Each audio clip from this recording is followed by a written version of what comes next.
Good day, ladies and gentlemen, and welcome to my home in Livingston, Montana. Okay, I've got a little story to tell you. It's about that expression that I use all the time on my channel here called burning daylight. But before I get into that, I gotta give a shout out or a big hello to the Gray family, Gray, no first names, no address, the Gray family in Ohio. And please forgive me, Gray family, if I got your state wrong. I'm good at getting a lot of things wrong. Okay, let me tell you the story of burning daylight. That saying, that little cliche saying that I'm always doing on my channel here. I do believe this was back in the year of 2012, 8 years ago, somewhere along in there, 2011, 2012. I had a couple of my friends. Their name is Joe and John. They're building contractors.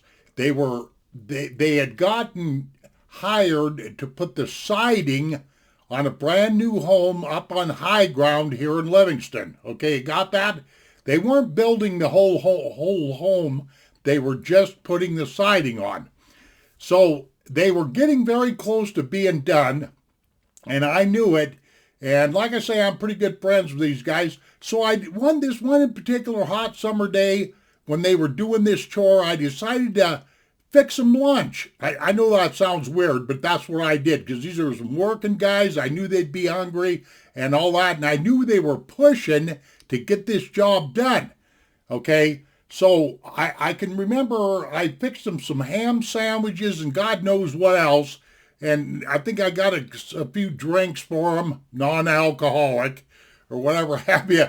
And I took them up. I took this food up on the job site. And Joe and John, they were very, very happy to see me. They were very happy to eat the food or get the food and sit there. And, they took a little break and, munched the food down and all this other stuff. Well, because I was already up there, they actually had the entire house finished except for the very west end, the very end of the home. Not the broad side of the home, the end of this home. They just had the fascia left to do, the siding on the end of the home. Okay, so I decided to give them a hand, even though I wasn't really working for them or anything like that, because really, technically, they only had probably 4 hours worth of work left, but I knew if I give them a hand, they'd get done even faster. So after lunch, we started in, cutting siding, putting, stapling fascia up and all this other kind of stuff. Okay, I'm working with these guys for about an hour or so, and all of a sudden I heard Joe say, "Uh-oh," like that. And I the way we were doing is John, my one buddy, was up on a scaffolding way up towards the top, putting the fascia on. I was in a middle floor handing stuff up to John, and Joe was down on the ground cutting stuff with a special saw. In the world of carpentry and all that, they got special saws for everything, as a lot of you folks know. But anyway, I heard old Joe say, "Uh-oh." So I looked out the window. There was no window in the building. And I looked down there and I said, "What's the matter, Joe?" And he goes, "Oh, we're at a..." And you folks are going to have to forgive me. I can't remember what it was. There's these special little pieces. They're like spacers that go behind siding. These little... I remember these spacers were only about this long, and you got to have them to put behind siding. I don't even really quite remember what they were for, because I'm not a house builder, okay? And he goes, "Uh-oh, we're out of, such and such spacers, which made the job come to a standstill. We were dead in the water.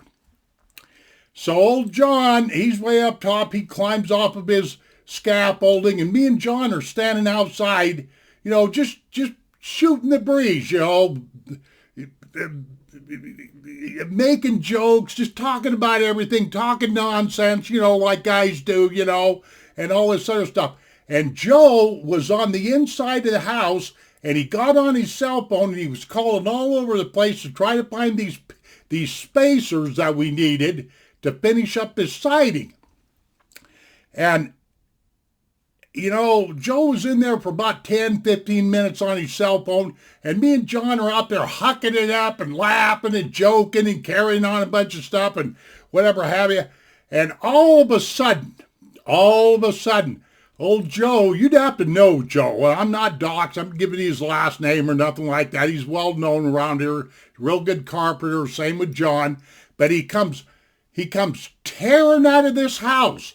I mean, just like, you know, with his little rear end on fire, you know, just trucking along. And he starts swearing, you know, he goes, blankety blank, John, I need to have you over here cutting pieces. And Jim, I need to have you do me a favor. And he shoved a $5 bill in my face. He says, run down to Kenyon Noble. That's the local building supply here in Livingston. He said, run down to Kenyon Noble. They got a bunch of these spacers and put it on my account. He gave me $5 for gas money, you know, because, you know, and he looked right at me and he says, and he looked at John, he says, after all, we're burning daylight. We're burning daylight. I mean, you know, and naturally, I knew what Joe was talking about, you know, and most people that are watching this video probably know what that means. That means wasting time. That means that the old clock is going tick, tick, tick, tick, while the old sun is setting in the west, burning daylight. I mean, I can't explain it any better than that. You know, so whenever you hear me say burning daylight, it isn't some cliche saying that I come up with. This buddy of mine, this carpenter buddy of mine by the name of Joe, was the first person that I ever heard to say that. You know, burning daylight. I always thought that was hilarious. One of the reasons why is because Joe was in a big hurry. He wanted to get that job done, which I don't blame him. We only had a few hours left to go. And so naturally, I run down to Kenyon Noble and grab them parts, you know, those spacers, and put them on Joe's account and went back up there, and we continued to work. But I never ever did forget that. So that, I cannot coin that. Actually, that saying, burning daylight's been around for quite a while, but I had never heard it before. But it simply means that the sun is setting in the west, no work's getting done, and you're wasting time. Okay? Now, this little story, like I say, goes out to the Gray family in Ohio. I appreciate the email. I appreciate your questions, whatever have you. And you're going to have to forgive me because a lot of times I sound like an uneducated hillbilly, which I probably am. Okay, ladies and gentlemen, take care of yourselves. We shall see you on down the trail. And adios, my friends, and all that good stuff. And where's the stop button? Because I got to get going. Adios.